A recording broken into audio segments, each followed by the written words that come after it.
I'm Nelson Harris, and on this episode of Roanoke Valley Then and Now, we're talking about the history of Bent Mountain.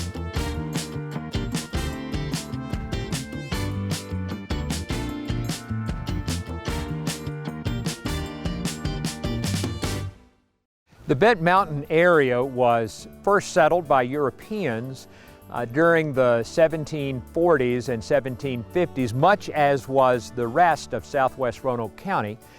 The great trading path cut along the Appalachians and came down parallel to what was called the Wagon Road that roughly followed where Route 11 exists today through the Shenandoah Valley and coming into Roanoke. The trader's path then came along and up Bent Mountain to where we are located today. The first two known homesteaders in the Bent Mountain Back Creek area were Robert Pogue, who had come down from Augusta County, and John Mason, who had done the same as well. And they homesteaded this area as early as 1740. In the early 1800s, Bent Mountain was known for its tobacco crops, and there were two large tobacco growers on Bent Mountain by the last name of Coles and Terry, and they literally had hundreds of acres in tobacco up until the time of the Civil War. The economy of Bent Mountain really took off after the Civil War due to the growth of apple orchards on the mountain, which really defined Bent Mountain for many decades to come. And the orchards here on Bent Mountain were numerous and large.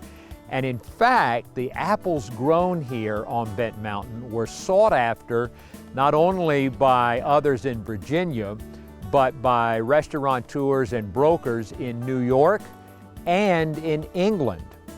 And so literally thousands of bushels of apples would be harvested every year and shipped up to New York and other places in New England and then overseas.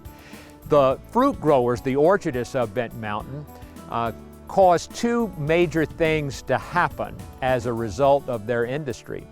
One didn't happen, one did. And the first that was proposed but never actually came into being was a proposed railroad that was to go from Roanoke up Bent Mountain and all the way to Floyd and then south into Mount Airy, North Carolina. And it was to be an electrified railroad. And so there was a big push to create that in order to open the markets for the orchardists here on Bent Mountain. Ultimately, it did not pan out because the Norfolk and Western Railway created a depot and a line that went through Starkey, and so the orchardists were able to ship their apples going to that depot. But it is important to note that the orchardists needed that transportation because prior to the railroad, in order to get their apples shipped, it was sometimes a 2 or 3 day wagon ride from Bent Mountain and from the surrounding area here to Roanoke. And so one can only imagine their need for better transportation. The other thing that the orchardists created was the telephone service here on Bent Mountain. And so there was the Fruit Growers Telephone Exchange that came about in the 1920s, again organized and funded by the orchardists here on the mountain. And so the orchards remained an integral part of the economy and the life here on Bent Mountain right up until the beginning of World War II. And after World War II, many of the orchards were sold and the orchards ceased to function and exist, certainly in the capacity that they had for the first half of the 20th century. With the growth of the orchards and the population here, the county took note of the fact that there needed to be schools, and so behind me is the former Bent Mountain Elementary School, which is today the Bent Mountain Community Center.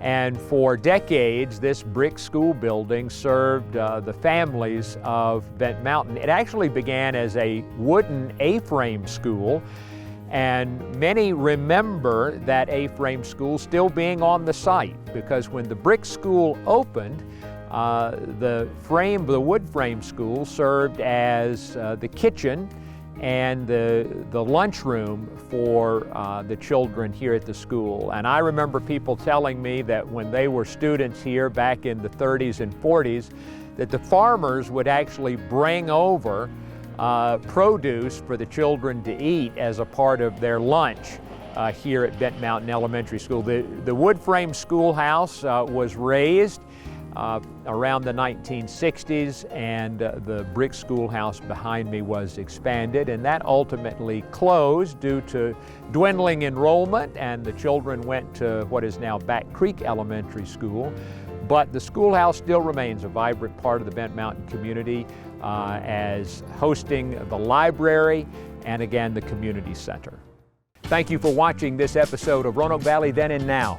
We'll see you next time.